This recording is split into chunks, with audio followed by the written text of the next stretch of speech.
So after that great interview with Mike, we have, last but not least, my favorite mentee, Shawn Khalifa. He's here with us, and he is going to be sharing some of his experiences. And I'm just really honored to be able to give this interview.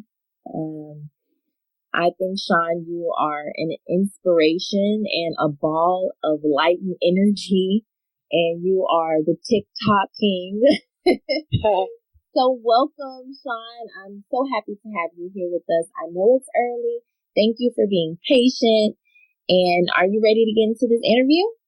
Oh, most definitely. Thank you for the warm welcome, Ashley. I appreciate that. Yeah, I am ready. Okay.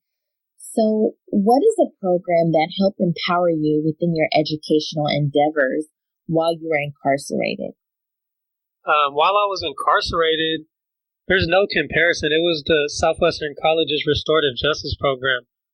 Up until that point, there wasn't many prison programs that give you an opportunity and don't judge you off top. So one of the most powerful things that Southwestern College's Restorative Justice program did for us, and when I talk about us, I'm talking about individuals sentenced to life in prison, which means you have a lot going against you. There's not much for you. So when Southwestern came in with Patrice Milikovic and Raquel Funches, one of the first things Patrice shared with us when she got us all in a classroom was, you're no longer a number.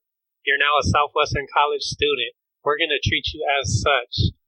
And just those humanizing statements from Patrice really set the course for a lot of us on that facility that, we were human beings again. Just because we were labeled as bad and not fit to be in society, Southwestern College didn't approach us as such, and this allowed us tremendous growth. And personally, in my life, it allowed me to maintain a 4.0 while I was incarcerated halfway to my degree, and it also allowed me to transition into the community and enroll in college courses at the college as if I was a student in the community the entire time. Wow, that's amazing, Shawn. I really connected when you spoke about, them bringing you into the room and letting you know that you may be in this situation, but it's not going to dictate how we treat you. We're going to treat you with dignity and respect, and you are a student, and you're not just what others will label you as. So I think that is powerful, and it's something that even today that people can connect with. Just because we're in COVID doesn't mean that we have to give up on our dreams, or we can continue to fight and push and demand excellence, So thank you for that, Shawn. Most definitely. That is amazing, just like Ashley said.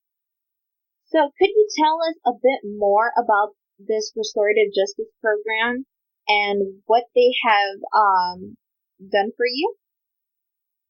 Yeah, so off top in general, the Restorative Justice program at San Diego's local state prison, which is officially called the R.J. Donovan Correctional Facility, it has 6 separate facilities, and Southwestern College is on 4 of those facilities with Restorative Justice programs.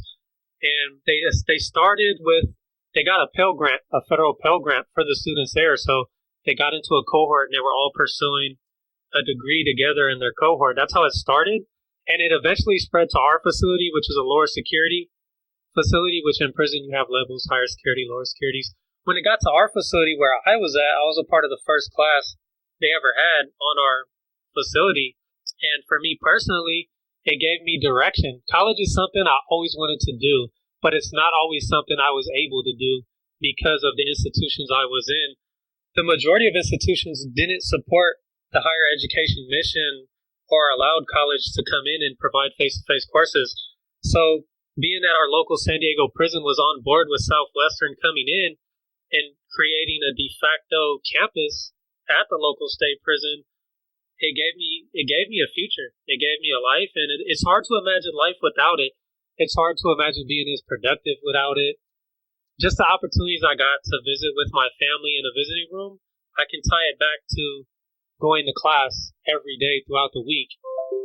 That gave me a foundation to be positive, to have a future, to dream. It gave me a foundation not to commit crimes while in prison. It gave me a foundation to function in our society, because even though you're behind an electrified fence, you're still in a society. So that's what the Restorative Justice Program has done for me, and what they do at the institution. They have over 100 students, and they provide, I believe, over 30 classes each semester when you add up all the facilities. It's quite an amazing program.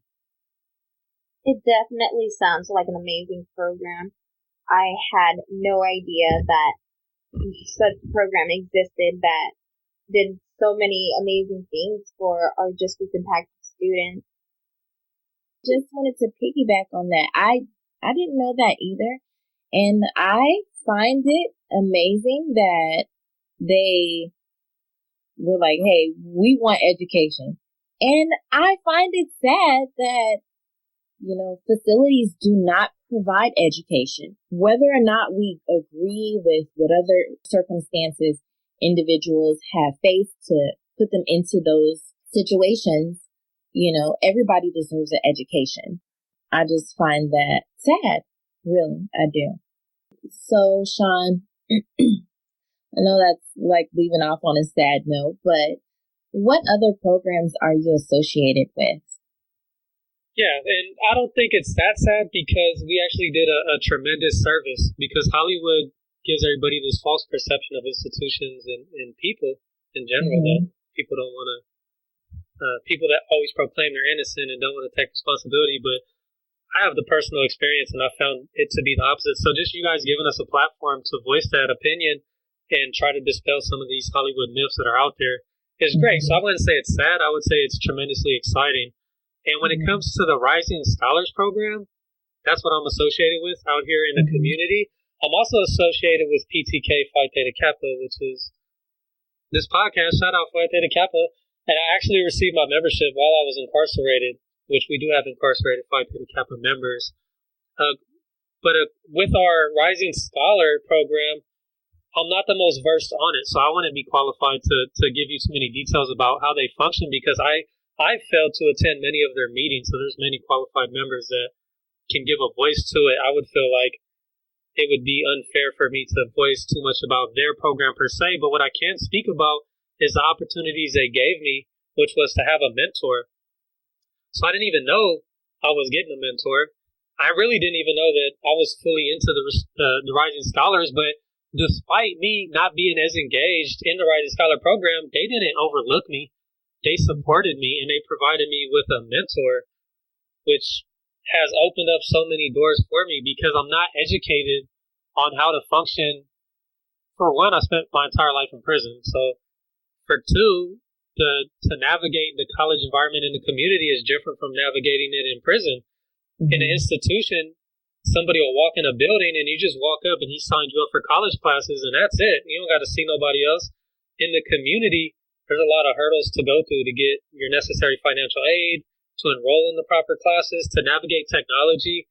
Technology was far behind when I left the community, and that was back in 2004. So to catch up to technology nowadays was a challenge. But one of the things my mentor provided me with, shout out Ashley, was just some guidance and also motivation. Because a lot of times you won't even be motivated to apply for things that are as simple as scholarships, but I mean, she opened the door for that and allowed me to gave me the opportunity to apply for those scholarships I otherwise wouldn't have done without a mentor. Well, thank you, Shawn. I am happy that you are able to benefit from our mentorship and everything, not just PTK, but the Restorative Justice Program. And never think that you are underqualified to talk about PTK, because it's just your experience. And from my experience with you being a part of PTK, you have been great with volunteering. You're on the membership committee. You're always eager and ready to volunteer. And that is what Phi Theta Kappa is all about.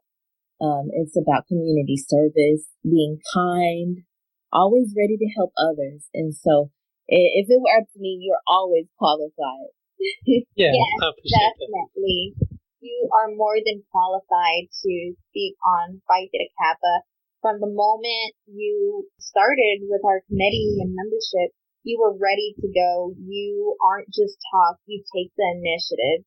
You have the leadership skills to continue growing and reaching all the goals that you hope to attain. Thank you. Much appreciation for that. So, Shawn, what food for thought would you leave our audience with? Okay, I'm going to go into my Arlon Woods voice for this. I don't know if you guys know Arlon Woods. Shout out, Ear Hustle. So what I would like to leave the audience with is, when you have a student that's released from from incarceration, they just need more support than the average student, because you have so much like discrimination going against you. There's times I've been laid off from jobs for having a record.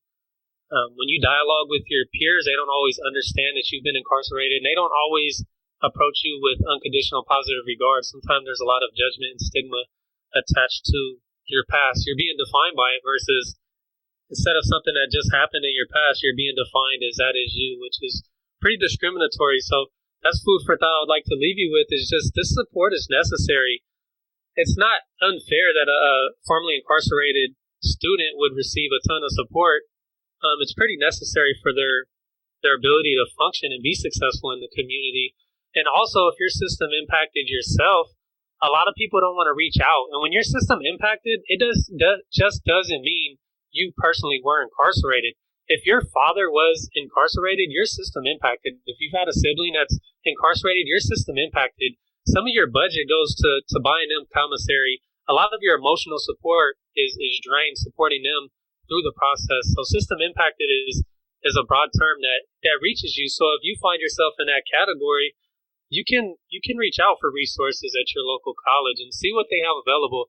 Each program is different. So Rising Scholars is unique versus Project Rebound at the university level, or Underground Scholars at the university level.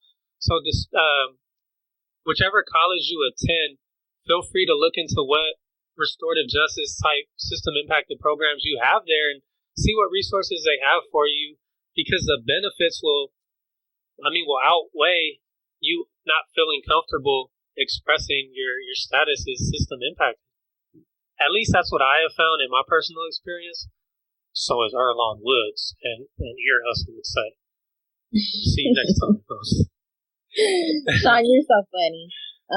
Thank you. A few things that I just want to touch on. How did you say it? The unconditional, what was that? It is UPR, unconditional positive regard. Okay.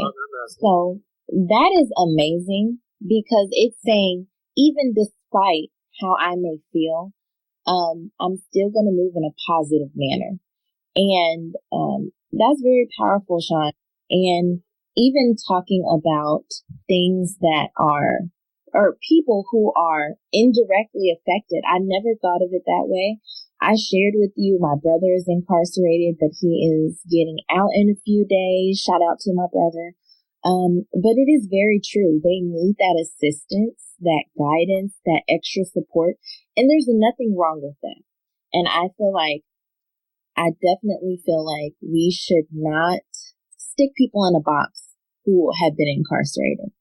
And so thank you, Shawn. Thank you for sharing your experience with us. Thank you for dropping all the knowledge like you always do and keeping it 100% authentic. I greatly appreciate it. And maybe we can have you on another episode to just talk, because you're full of great advice and good wisdom. And it's just always an honor to be in your presence, whether it is virtually or we're downtown passing out food plates.